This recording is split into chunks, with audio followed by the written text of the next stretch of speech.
एक गांव में राजपाल नाम का किसान रहता था। परिवार में उसकी पत्नी और एक बच्चा, यही उसका संसार था। गुजारा करने के लिए वह अपने छोटे से खेत में फसलें उगाता था और उन्हें बेचकर अपना और अपने परिवार के लिए 2 वक्त का खाना जुटा पाता था। कहने को उसके पास इतना धन नहीं था, लेकिन फिर भी वह काफी खुश था। एक दिन दोपहर को वह अपनी पत्नी के साथ खेत पर खड़े होकर कह रहा था, हे भगवान, अगर बारिश हो जाए तो इस बार सभी किसानों की फसलें अच्छी हो जाए और सभी किसान खुशी खुशी अपना खेती कर पाएंगे।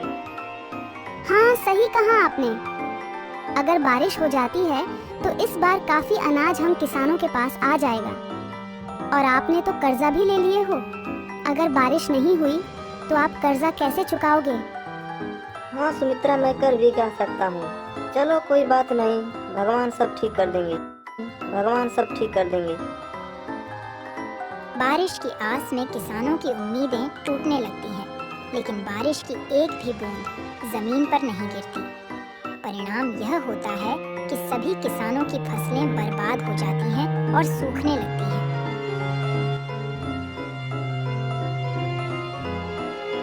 राजपाल की फसल भी पूरी तरह बेकार हो जाती है। ये देखकर राजपाल कहता है, हे भगवान, इस बार किसानों का बहुत नुकसान हुआ है। फसलें पूरी तरह नष्ट हो चुकी है। मैंने तो इस फसल और बच्चों की पढ़ाई के लिए कर्जा भी ले रखा था।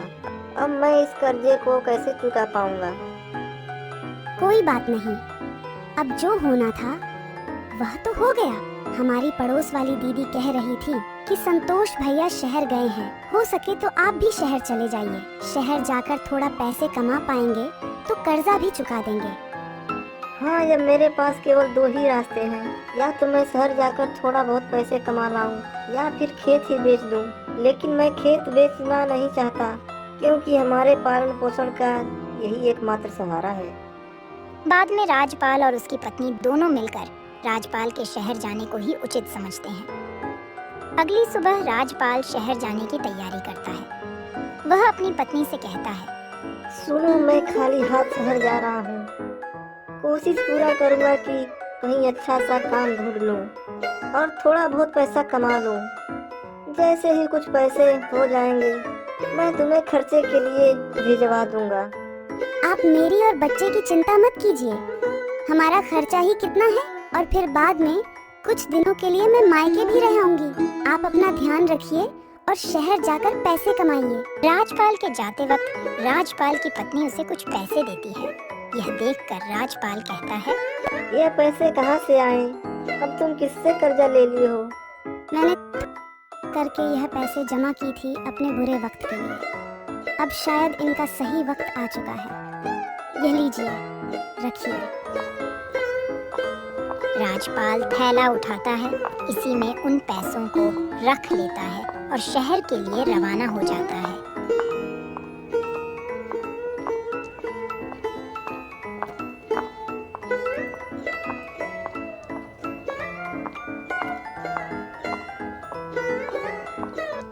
शहर पहुंचकर वह काम ढूंढना शुरू करता है।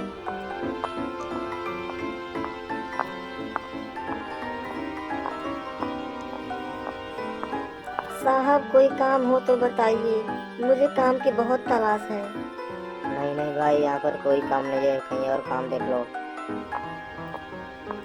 पूरा दोपहर काम की तलाश करते करते वह थक जाता है, लेकिन काम नहीं मिलता है। उसके बाद वह एक बगीचे में जाकर पेड़ की छांव में बैठ जाता है। वहीं पास में 2 जेब कतरे आपस में बात कर रहे होते हैं। सुन बे मंगू, 3 दिनों से कोई भी मुर्गा हाथ नहीं लगा है। लगता है इसके पास काफी माल है। इस बार खाली हाथ लौट कर नहीं जाना है। सही कहा चंगू, तुम्हारी निगाहें तो बहुत तेज हैं। इसके पास कुछ ना तो कुछ होगा ही। चल अब तारीफ करना बंद कर और काम पर लग जा। मैं इसे बातों में उलझा लूंगा और तू इसका थैला लेकर 9-2-11 हो जाना। उनमें से एक जेब कतरा राजपाल के पास जाकर उससे बात करने लगता है। अरे श्याम बाबू, कैसे हो? बड़े दिनों बाद दिखाई दिए हो। अरे भाई, आप कौन? मैं तो आपको जानता भी नहीं, और मेरा नाम श्याम बाबू नहीं, मेरा नाम तो राजपाल है। अरे हाँ, तभी मैं कहूँ कि मैं तुम्हारा नाम भूल रहा हूँ। अच्छा, और बताओ क्या हाल है? क्या बताऊं भैया, गांव से शहर आया हूँ काम की तलाश में, लेकिन काम नहीं मिल रहा। अगर आप मुझे जानते हो तो मेरे लिए कोई काम बता दो। इन दोनों की बातचीत हो ही रही थी, तभी मंगू राजपाल का थैला लेकर 9-2-11 हो जाता है। पहला जेबा कतरा कहता है, अरे भाई, लगता है पहचानने में गलती हो गई। चलो मैं चलता हूँ। अजीब लोग हैं शहर के, पहले खुद ही जान पहचान का दिखावा करते हैं और बाद में खुद ही अनदेखा करने लगते हैं। इतने में राजपाल की नजर अपने थैले की ओर पड़ती है, लेकिन वहाँ पर थैला न देखकर वह काफी निराश हो जाता है और कहने लगता है, शहर के लोग तो बड़ा ही निर्दयी हैं, गरीब के थैलों को भी नहीं छोड़ते। हे भगवान, यह मेरे साथ क्या हो गया? अब इस शहर में मेरी मदद कौन करेगा? भगवान, आप ही कुछ मदद कीजिए। वह भगवान से प्रार्थना करता है। इतने में राजपाल के पीछे से एक दर्द भरी आवाज आती है, बचाओ, बचाओ, बचाओ। राजपाल उस आवाज को सुनते हुए पीछे मुड़ता है।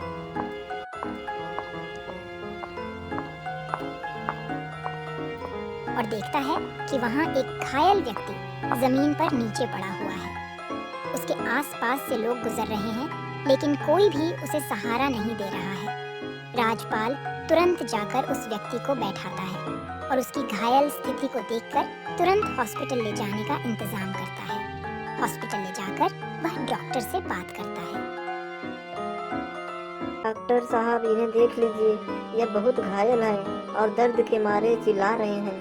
डॉक्टर उस व्यक्ति की हालत देखता है और कहता है, देखो भाई, इनको बहुत ज्यादा चोट लगी है, तुरंत इलाज शुरू करना होगा।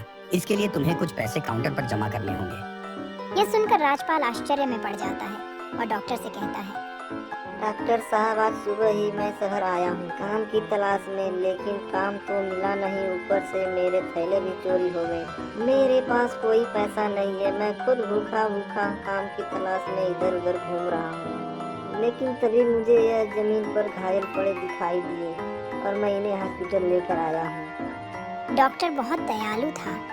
डॉक्टर उस व्यक्ति का तुरंत इलाज शुरू कर देते हैं और कुछ समय बाद बाहर निकलते हैं।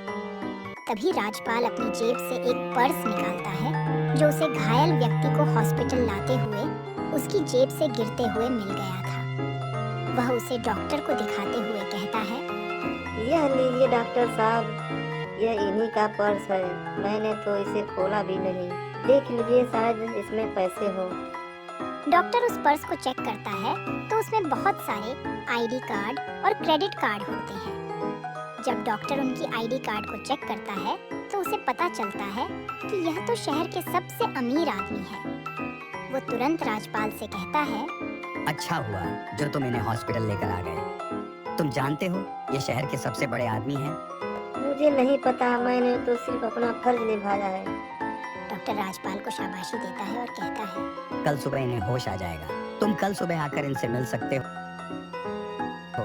राजपाल रात भर उस गार्डन में ही सोता है और सुबह होते ही वह आ जाता है। राजपाल डॉक्टर से पूछता है, डॉक्टर साहब, अब इनकी तबीयत कैसी है? अब बिल्कुल ठीक है, तुम इनसे मिल सकते हो।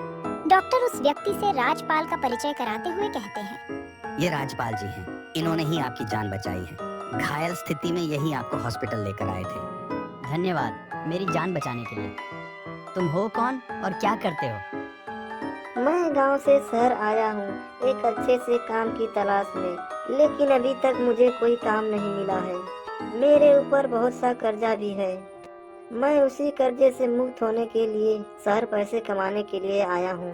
शिवपाल जी यह सोचकर हैरान हो जाते हैं कि यह व्यक्ति इतनी परेशानी में होते हुए भी मुझे हॉस्पिटल लेकर आया।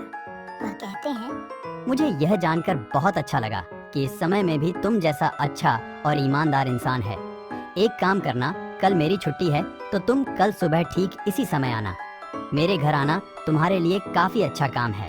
राजपाल शुक्रिया अदा करते हुए वहाँ से चला जाता है और अगले दिन ठीक उसी समय हॉस्पिटल पहुँचता है। हॉस्पिटल से वे दोनों शिवपाल जी के घर के लिए रवाना हो जाते हैं।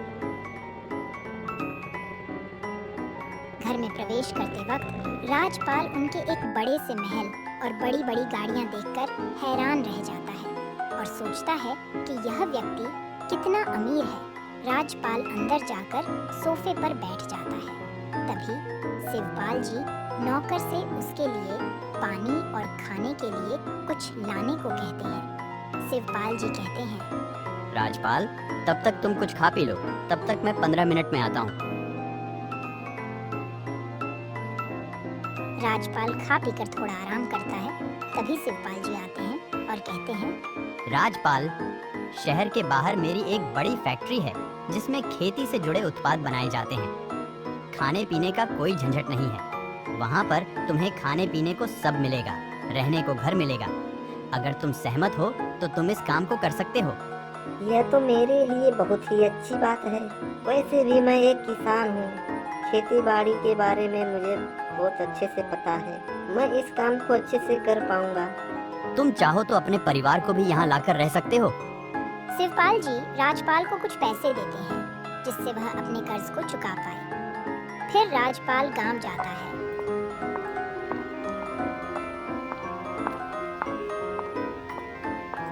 और अपने कर्जे को पूरी तरह चुका देता है और अपने परिवार के साथ शहर वापस लौट आता है।